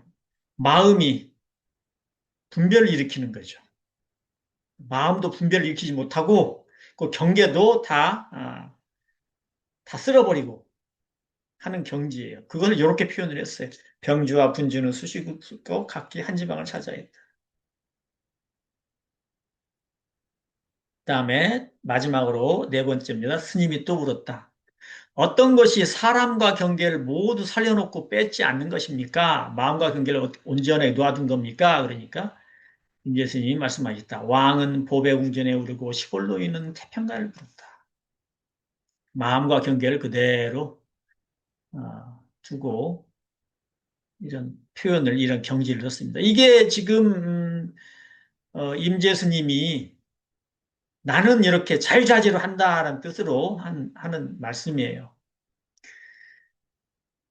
그 말은 가르치는 사람에게, 그러니까 제자들에게 어느 한 가지 부족함이 없이 그 사람이 무엇이 지금 안 돼 있는지, 그 사람이 근기가 지금 어떤 근기인지를 이제 보고 그에 맞는 가르침을 그냥 번개같이 이렇게 사용한다는 뜻이죠. 이 경지에 대해서는, 마음과 경계를 다 빼앗거나 안 빼앗거나, 뭐 하나는 빼앗지 않고 이런 거는 이 경지를 이렇게 설명해 놓은 것이기 때문에 여기에 그다지 이렇게 뭐 따라갈 건 없어요. 분별을 일으킬 건 없는 것이고, 우리의 모든 것은, 모든 우리의 지각이라 그럴까, 상대되는 것은 마음과 경계로 이어졌기 때문에 마음 하나만 알아도 안 되는 것이고, 마음만 알고 나는 경계는 몰라 이렇게 얘기하면은 사실 그 마음이 아무 쓸모없는 마음이죠.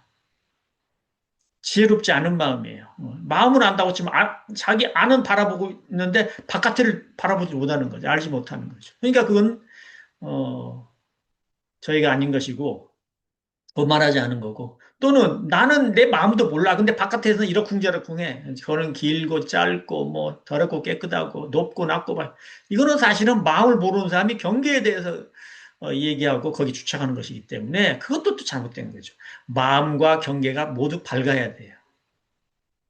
그리고 마음과 경계가 모두 밝은 사람은 또 마음과 경계에 아무것도 기댈 데가 없어요. 의지할 데가 하나도 없어요. 그게 우리가 알고 있는 마음 공부법이에요. 우리가 얘기하는 적적, 성성, 성성, 적적한 상태가 바로 내 마음과 어, 상대되는 경계가 모두 밝은 것을 얘기하고, 또 동시에 밝음과 동시에 마음과 경계가 거기에 머물지 않기 때문에 그 어디에도 내가 마음이 가 있지 않는 거예요. 우리가 수행할 때 마음이 텅 비고 경계가 텅 비면은 그야말로 아무것도 없을 것 같지만 그렇지 않습니다. 마음이 텅 비고 그게 대응하는 경계가 텅 비면 또 밝아요. 마음이 밝고 경계가 밝아서 안팎이 완전히 밝아요. 아무것도 걸림이 없이 이렇게 밝아요. 심행천멸이다. 마음이 간 곳이 없다.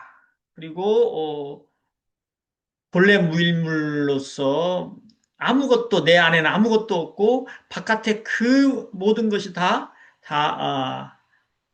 뭐라 그럴까, 참다운 실체가 아니다. 우리 눈에 비치는 모든 것이 그게 다 거짓말한 게 아니다. 다 유의법이다. 라고 하는 것은 내 마음이 텅 비고 바깥도 텅 비어 있지만 동시에 내 마음이 온통 지혜로 밝은 그런 어, 밝음을 있고 바깥에 있는 경계도 하나하나 다 밝은 그 경지에 있다는 뜻이에요. 그러니까 마음과 경계는 둘도 아니고 그렇다고 하나도 아닌 것이죠. 그것을 말로 설명하고 이해한다고 해서 되는 일이 아니고 우리 스스로가 성성 적정한 그 자리를 지키고 있으면 그 다 알게 되는 것입니다. 결국 마음이 이 모든 것을 창조해냈지만 그 마음 자체가 또 경계를 온전하게 보고 판단할 수 있는 그리고 마음과 경계가 같이 생기고 같이 사라지는 것. 그래서 마음과 경계가 그야말로 한 티끌도 없다고 하는 것, 무엇인가 찾을래야 찾을 수가 없다. 그야말로 진공이라고 하는 것은 마음만 진공이 아니고 경계도 진공이에요. 마음과 진공이 동시에인 것. 또 마음과 경계가 진공이면서 또한 묘유죠. 그래서 나누어 가지고 설명할 수가 없는 것이고 둘이면서도 하나고 하나면서 둘이다. 그보다는 둘도 아니고 하나도 아니다라는 게 우리가 공부하는 그런 거기서 나오는 깨침이 되겠습니다. 저는 제 식으로 설명을 했기 때문에 이것을 공부하면서 스스로 깨달음을 얻고 그 깨달은 자리에서 자기의 어, 뭐랄까요 모든 공원정을 드러내는 것은 각자의 몫입니다. 여기까지 할까요? 9시 반이 넘었네요. 네. 감사합니다. 네, 수고하셨습니다. 혹시 감사합니다. 오늘 제가 이렇게 임재록을 해설을 좀 했는데 관련되었거나 이런 데서 혹시라도 좀 떠오르는 게 있으면 그렇게 해서 마음 공부하고 좀 같이 가는 그런 부분이 있으면 여기서 좀 한 말씀 좀 하시고 끝내도록 하겠습니다. 여러분 다 하고 있는 건데 임재 스님은 그거에 대해서 아주 그 뭐라고 분명하고 독특한 그런 형식으로 설명을 하고 있는 것이죠. 우리 저기 소장님 읽으면서 뭐 공부하는데 이런 길이구나. 나도 좀 비슷한 게 있다 그러면 그런 게 좀 있을까요? 뭔가 좀 떠오르는 게 있을 것 같은데 그냥 무작정하고 읽지는 않았을 것 같은데. 예, 오늘은 공부하면서, 나의 금기기를 확실히 알았구나 하는 그래요? 걸 깨달았어요. 정말 그랬다고 그러면 다행이에요. 어떻게? 네, 그랬다면 어떻게? 다행. 예, 그래서, 네, 그러면서도 또한, 확실히 알면서도, 이제 오늘 글귀, 임지로 그 선생의 글귀를 보면서, 나의 근기가 어디구나라는 걸 확연하게 알과 동시에 또한 거기에도 끌리지 않고 그냥 오롯하게 공부할 수 있는 그러한 시간이었어요. 전 개인적으로. 이제 한 가지 예를 들면 이제 공부하는 중에 갑자기 막 무슨 탄내가 났어요. 그 플라스틱 타는 내가. 뭐, 이제 딸아이가 옆에 뭘 하면서 아마 불을 세게 해서 그 프라이팬 그 손잡이가 아마도 탄 듯해요. 아이고, 너무 심하더라고요. 근데 이제 하면서 이제 거기에서 이제 끌리지 않았죠. 이제 당연히 아는 거죠.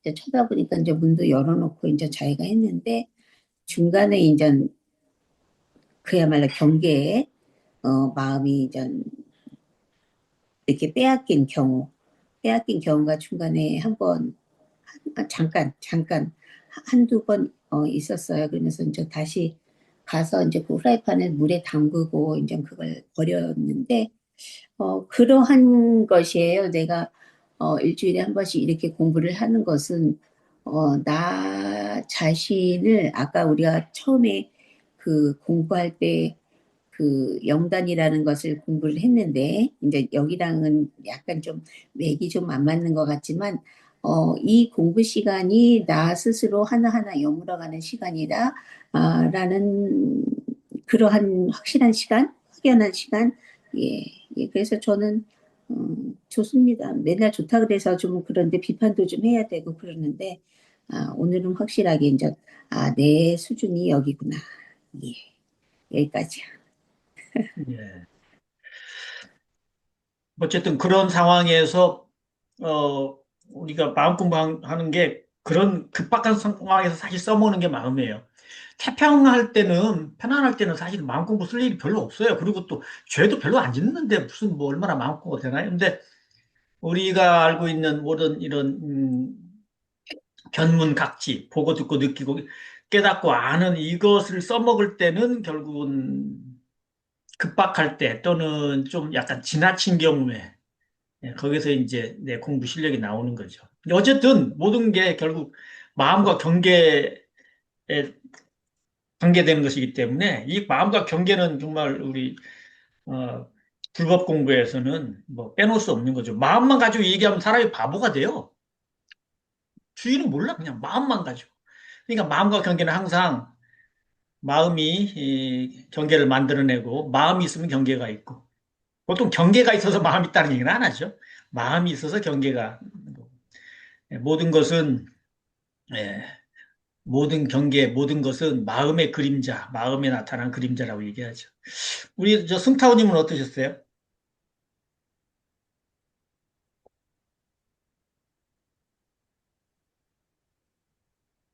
어, 너무, 조사선에 대해서 좀 많이 궁금해 했는데 되게 그 표현이 아주 이제 좀 어렵지만 이렇게 궁금함이 더 이렇게 궁금함으로 이어지는 게 되게 와닿았어요. 그래서 어, 어, 의리선, 열애선 이렇게 구분해 주셔서 이게 더 선에 대한 어떤 독특한 그 가르침이 더 이렇게 관심이 더 많아졌다 그럴까? 예, 더, 예, 좀 많이 더 관심이 더 정폭된 것 같아요. 그 내용을 뭐 어떻게 막 이렇게 이해하고 막 그런 쪽보다는 이 선의 그 세계에서 이렇게 가르쳐 주시려고 하는 그 어떤 근기 따라 이렇게 해주려고 하는 게 굉장히 이렇게 참 이런 게 있었구나. 되게 와닿았어요. 네, 좋았습니다. 네네.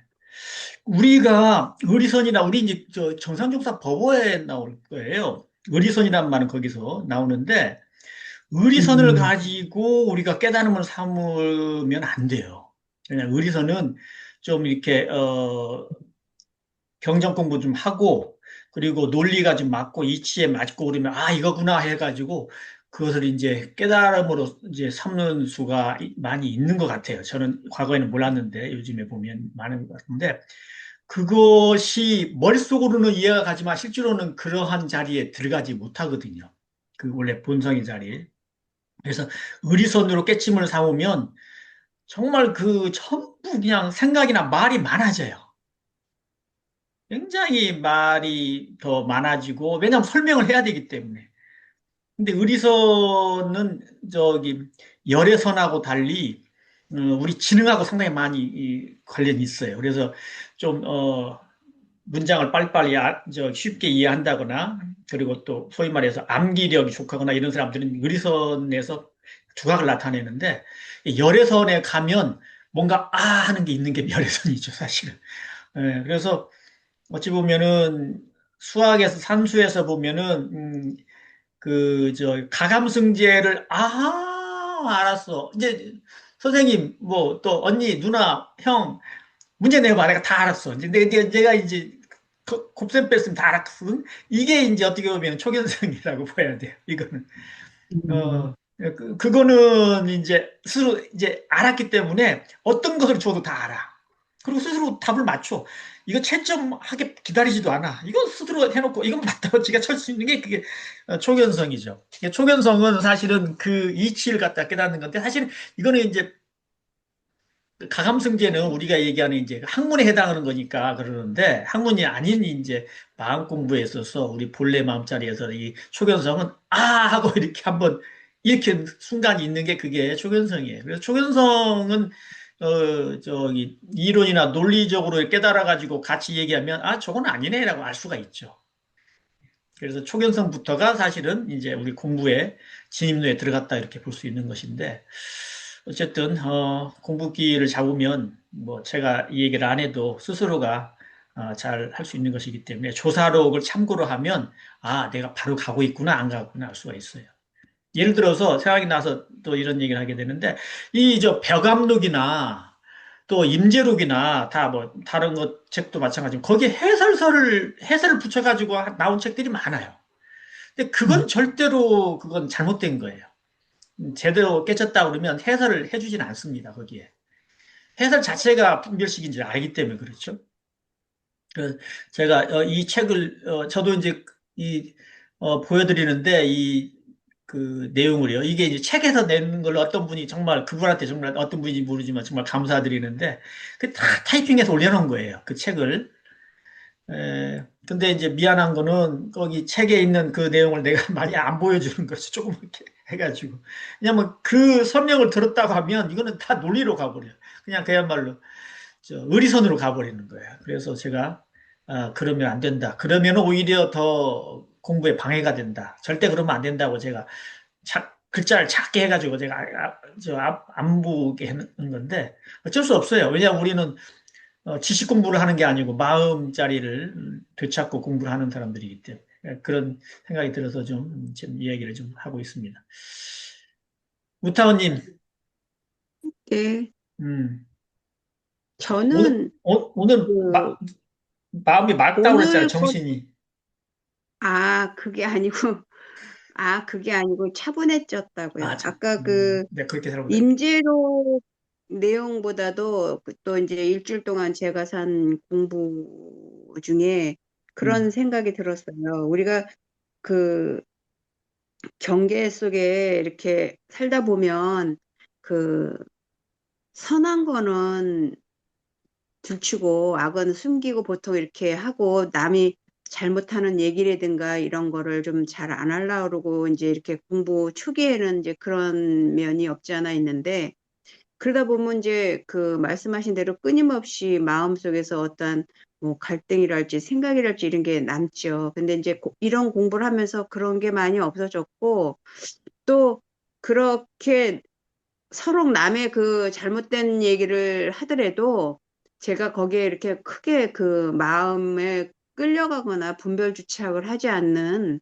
그런 그 깨어있는 상태에서 이렇게 하다 보면은 그냥 그 얘기를 할 뿐이고 서로 그게 뭐 다른 사람한테 또 다른 사람을 얘기를 할지라도 상황이 이랬었다 하는 생각과 나는 또 이렇게 생각했다 하는 얘기를 그저 할 뿐이지 막 그 뭐 미국어사를 써서 뭐 이렇게 한다든가 이왕이면 뭐 걔가 뭐 어쨌대든가 이렇게 불필요하게 그렇게 덧붙이는 그런 게 없어진 거를 그러니까 저 자신을 보면서 좀 편안하죠. 편안한 그런 그런, 저기가 있죠.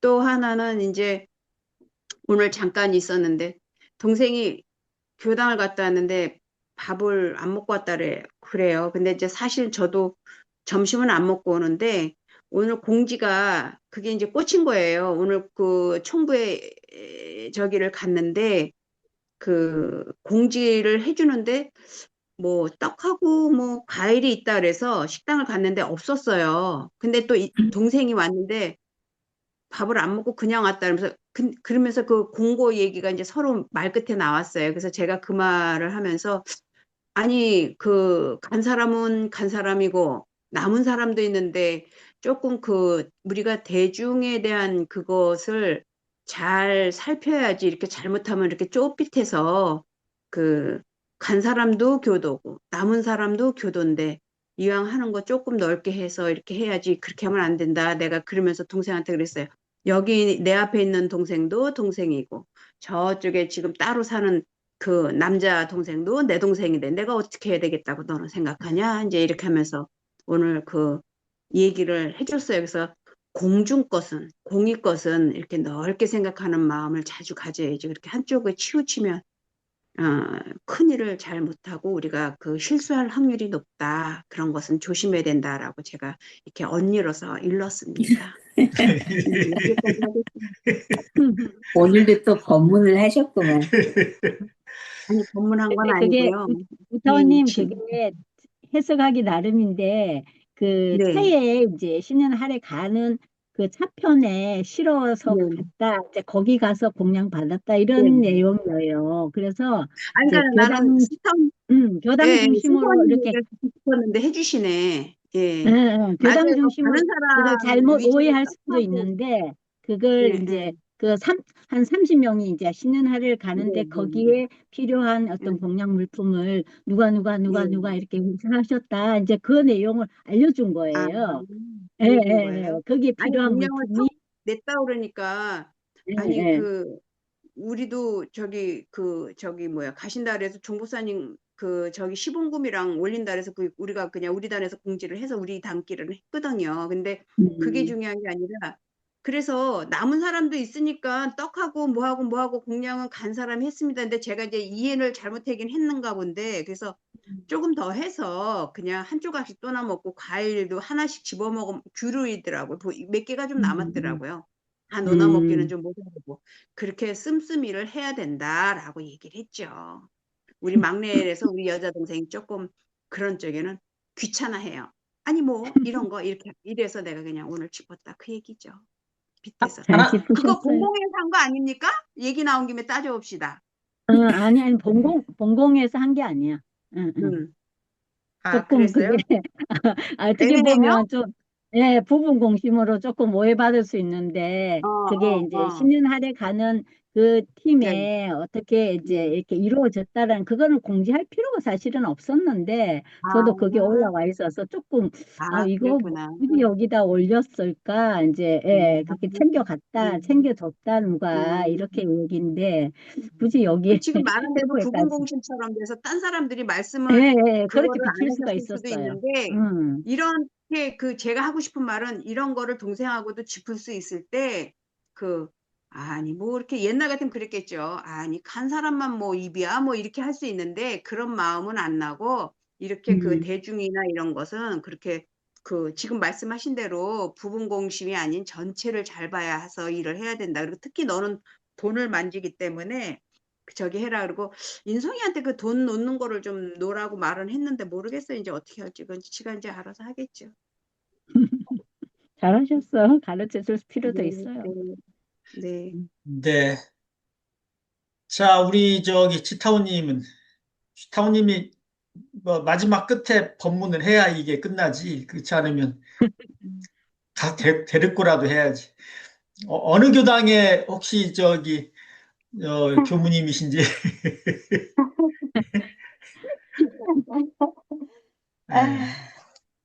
근데 여기서 우리 지타우님이 여기서 법문, 뭐 사실은 누구가 얘기하느냐에 관계없이 정말 법다운 이야기는 법문이죠. 근데 그 법문이 많은 분들한테 아마, 어, 지금은 모르겠는데 많이 알려질 거예요. 그렇게 해서, 아니, 이제 어떤 후배들이, 후진들이, 2020년 당시에 이런 분이 지금은 연세가 몇 됐을 텐데, 이런 분도 계시구나 하고, 그렇게 좀 세월은 누구든지 줄일 수가 없으니까 단축할 수가 없기 때문에 다른 분들한테도 공부하는 그런 저기를 보여주는 걸로 우리 시도 때도 없이 우리 지타오님이 해주는 법문은 좋아요. 자, 그러면 이제 또 강평과 더불어서 가까이 좀 와서 뭐 이렇게 멀리 있어 이렇게 좀. 예. 저는 그냥 임재록은 들어도 저는 좀 어려운 것 같아요. 증문즉설 그런 것처럼 분별하지 않는 상태로 살아가는 게 살아라, 답하고 살아라, 이렇게 저는 이제 듣기는 하지만 그거 하나하나를 이렇게 뜻을 새기면 저는 어려운 것 같습니다. 그래. 그리고 이제 저 같은 경우는, 지지난주부터 아주 좀 저를 불편하게 하는 어떤 일이 있었어요. 그랬는데 회사 일이긴 하지만, 근데 저는 그 일에 제가 할 수 없는 일이기 때문에 저는 그냥 가만히 있어요. 되어지는 대로 따라가요. 근데 단지 그렇게까지 해야 할까? 이런 생각이 좀 들죠. 저도, 예, 그런데 그럼에도 불구하고 그 사람이, 그렇게 하는 그 사람이 안타깝고, 그냥 마음이 조금 아플 뿐이죠. 그냥 그럴 뿐이에요. 그런데 저는, 저는 그 무엇을 해도 저한테는 상관이 없는데, 이제 회사에서는 그 사람을 이렇게 탁 찍어버리잖아요. 아, 민원, 진상 민원 고객, 이렇게 음. 회사가.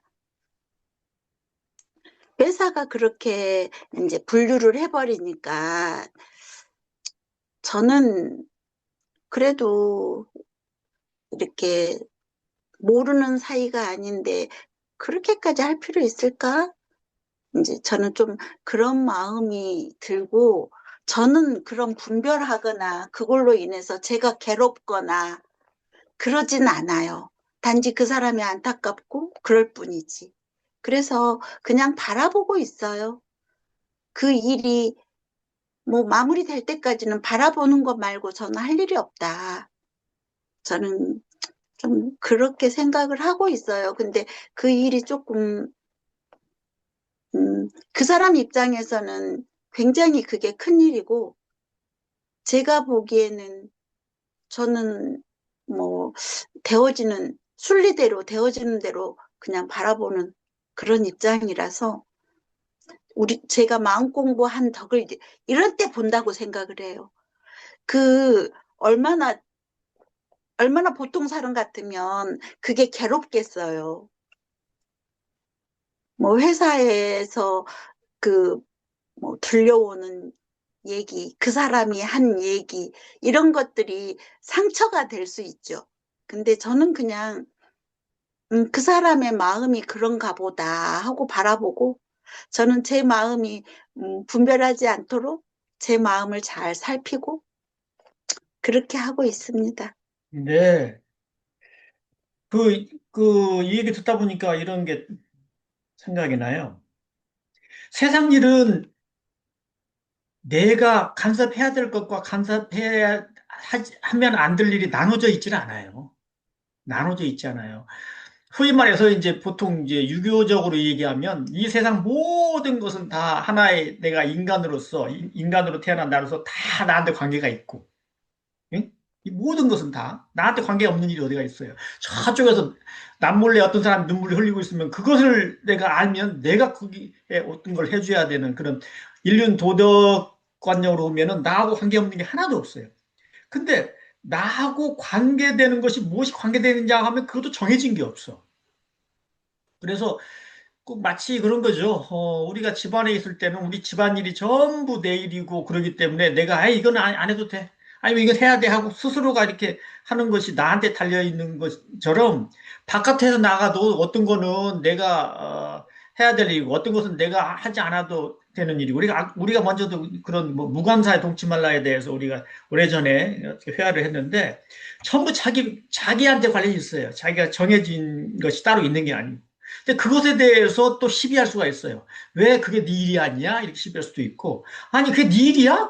관심을 두게? 이렇게 또 얘기할 수. 그러니까 그것이 전부 다 어찌 보면은 자기의 자성의 공원정에서 나온 것이 아니면, 다시 말하면 자기의 텅 빈 자리에서 저절로 후련히 나오는 공적영지, 공원정의 자성의 해광이 아니면 그건 전부 분별이에요.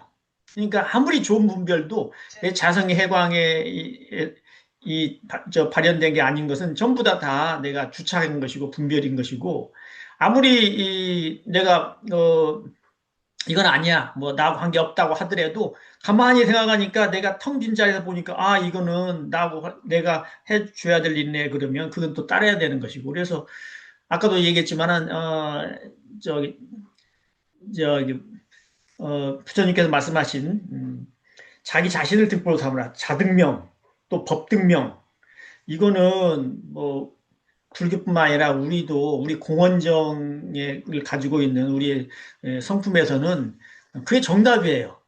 모든 것이 보면은 이건 이래야 된다, 저건 저거 해야 된다는 게 이 세상에 엄청나게 많거든요. 그리고 거기에 따라서 전부 다 또 시비 일어나요. 시비 분별이 일어나가지고 서로 달라가지고 너는 좌파, 나는 우파 막 이렇게 되고 이런 식으로 뭐 그게 되는데 결국은 자기 자신의 공헌정을 저런 데서 쓰는 것이 그게 서방 정토가 되는 것이고 내가 이 세상에 살면서 내가 뭐 우리 같이 거진 출신으로 사는 것이거든요. 그래서 다른 사람이 뭐라고 하니까 그것은 내가 해야 되지 않을까? 그게 아니고 내가 내 마음에서 자성의 공헌정에서 나타나기 때문에 그것은 내가 저절로 하게 되는 행위.